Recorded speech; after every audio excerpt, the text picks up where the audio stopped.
Friends, colleagues and listeners, here we are, part 6 of this little 6-part session with Arpad Zakir, who's the principal consultant with Cormis Partners, which is a search and leadership assessment firm, and they focus on senior level recruiting.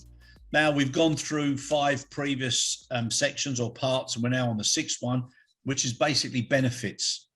So what are the benefits, or what are the hygiene impacts or the priorities of the business that make people stay with a company or make people join a company because they've heard how good those particular benefits are?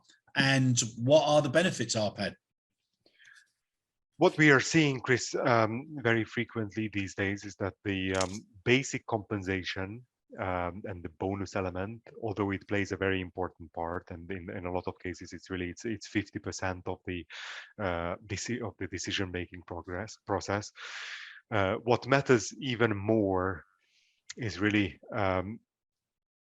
how were you treated during the during the hiring process. I think it's basically that's something that candidates pay a lot of attention to. I mean, flexibility, the whole working from home thing, I mean, it's here to stay. Remote work, I think, if depending on the position that you're going to be fulfilling, it's either a possibility or not. I think when it comes to operational roles, technical roles, of course, within aviation, that's very tricky, but you really need, as an employer, you really need to pay attention to things like generous time off, parental leave. I think those are really important for people these days. I think it's you can really distinguish yourself if you're generous on that front from the other employers. Commuting perks.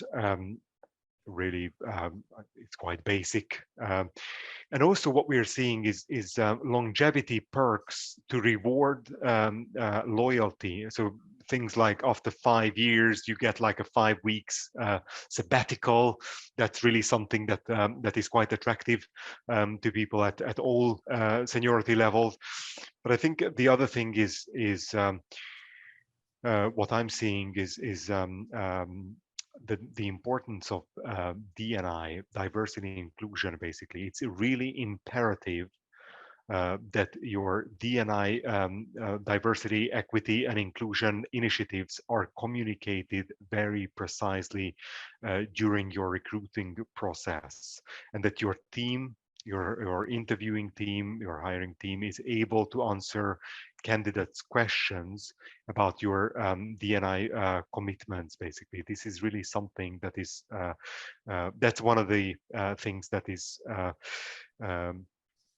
that strikes me, how important it is for people, again, at all levels, that it's not only talk, but you really are prioritizing this, that they're really, especially if you're talking to someone who is a diversity hire, whether it's a female, whether it's someone from the Black and minority community. I think it's just really important that it's not only a piece of paper, or it's just an HR initiative, but it's basically up there with the profit and loss accounts. And my belief, if you ask me, Chris, around this, the diversity and inclusion side of things, that if it's not up there with other pressing board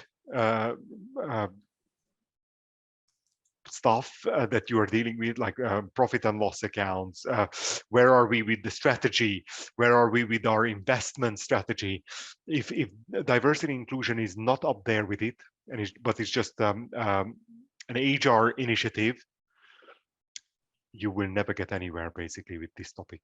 Basically, you really need to make sure that this is a CEO agenda item. Yeah, I've got something to pitch to now, Arpad, because I think the world's populations, generations, development, everything that happens, you get a series of extremes first before you get a certain settlement, and then a reality of what makes sense. And I think we've gone through a real swing to extremes, and we're still there. And I think there's a little bit of balancing and settlement to take place for a common logic, because I just think to myself, what a wonderful world it would be if we weren't talking and using these terms. We were just talking about people. Mm. And if somebody is good enough, RPAD, they should be given the job, irrespective of age, color, religion, whatever it is. If they're good enough and they reflect the same values that are in the company and everything else, it shouldn't be made such a big thing.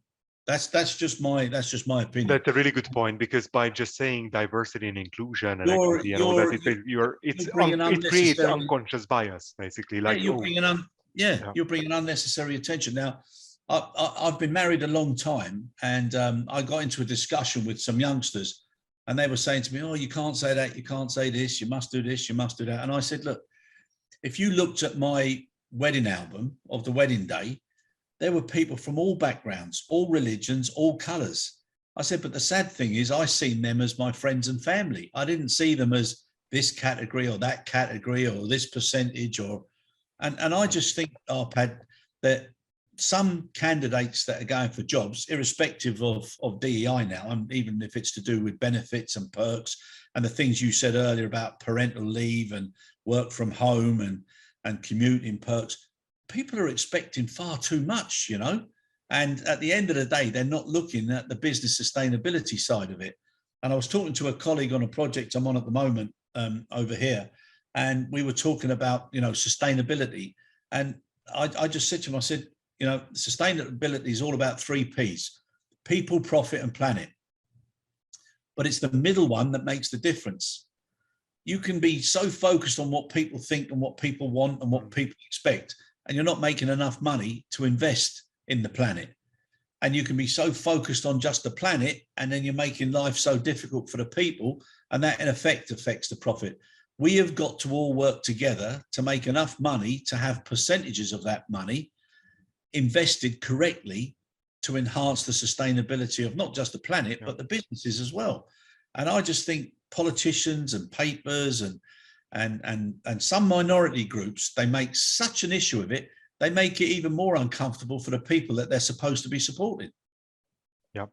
Yeah, no, that's a good point. And I think just getting back to this diversity and inclusion thing, I think search firms, by the way, and recruiters have a very important part to play in this, because we need to make sure that we cast our net much wider. We look at places where we haven't previously looked as well. I think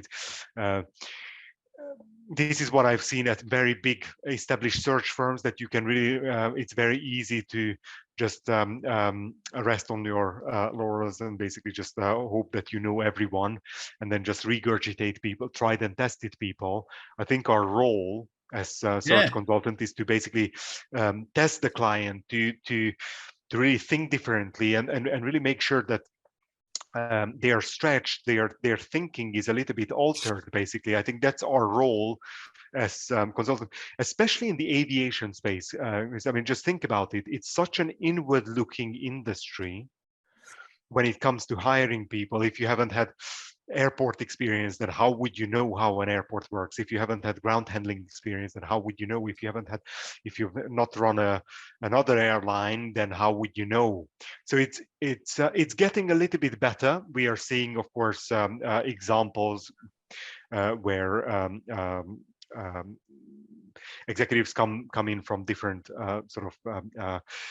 fields and add diversity to their thinking. But I think it's still the reaction I get from hiring managers and C-level people in the space is that, yeah, let's go for someone who has previously worked in the industry and who knows what we are talking about. Well, the higher up you go in the food chain, Chris, the less important the technical, the nitty-gritty becomes. And more important, the leadership, the more general leadership skills become, basically. And this is why I think it's quite short-sighted, and I think it's quite it's not a great way to think about, especially leadership talent, basically. Arpad, I would half agree with that, but I would half say, goodness me, you're going to get some shocks if you don't change that approach. I think yes, some people would prefer somebody from the industry because you don't have to invest so much in them, and they've got some background skill, which is not just aviation, that's any industry. I think what's necessary is if you do bring somebody in with a fresh mind, it should be with a clear strategy and a clear objective in play, so that there's an understanding within the organization and for the person coming in, so that there's a balanced and there's a mutual understanding of what the objective and what the targets are. What I would always recommend to somebody is when they do come in, if they do come in like that, they should most definitely, and not just say it as part of their 100-day honeymoon, but they should actually spend time, not just walking in and saying, I'm the new man, blah, blah, blah, I care about what you're doing. Actually spend some time learning the craft, because you can get people who will come in and their only experience is what they've done before. So it's human nature to try and bring what they think was successful in that previous life into a new organization. And if they don't understand the nuances and the detail that's necessary, especially in such a regulated business as aviation, you can actually do a lot of damage. Yeah, no, that's true. And it really depends on the function as well. Certain functions are more transferable, like a CFO function, for example. I mean, yes, exactly. But then it's basically, but when it comes to the nitty gritty, when it comes to technical roles, when it comes to operational roles, of course, I mean, that's when it really matters. Yeah. No, yeah, and like I say, industries and culture, people go through these fads. You say, oh no, now we want all graduates. Now we want all newcomers from different industries. Now we want new segments, and then all of a sudden it goes on to something else. And I just think people need to be a little bit more selective. I agree with you that they need to throw the nets, to a wider water and bring as much in. But it should be bringing it in because it's fresh, it's good, and it's new, not because it's part of a particular percentage or group or whatever. No, I think because we are trying to reach a percentage of females or yes, whatever. Yeah, exactly. I actually think that's a disservice to people, because they themselves would have to question, was it because I was part of the 14% or 28%, or was it because I was the best person for the job? Exactly. I've been in a diversity hire previously, and I know the feeling. Basically, that's that's going to be an interesting subject matter. And what diversity was that? You'll have to explain that one to me later on. I'll enjoy that one. That the Eastern European white non-British, like that I think that's that category, that basically he still feels and looks like how we do, but he sounds a little bit funny, and he's not from around here. So diversity. So that's the I would agree with you. Basically, that's it can create a lot of tension, a lot of second thoughts in the mind of the candidate as well. Yeah. Speaking from experience, Chris, it's not a great feeling, or it's not a great thing to think about. Basically, no. But something, Arpad, that's small-mindedness in people, because I think there's nothing better than being different. And so before, people used to travel and people wanted to come to different countries to work. You had the situation in the UK and Ireland. Yeah. So if you were from Scotland and you were working in London, if you were from Ireland and you were working in Liverpool, if you were from Wales and you were working in Scotland, you had all that. But personally, I always felt that there's nothing better than to put a Cockney up north, to put somebody from Liverpool down in London, to put somebody from Ireland in many places, because their character and the difference actually gives them an edge, and they're complementary. To get, Exactly. And I think it's a lovely. So I think a lot of it is how society puts messages in people's minds. And sometimes that messaging can go, like I said, to too many extremes and far over the top. Yeah.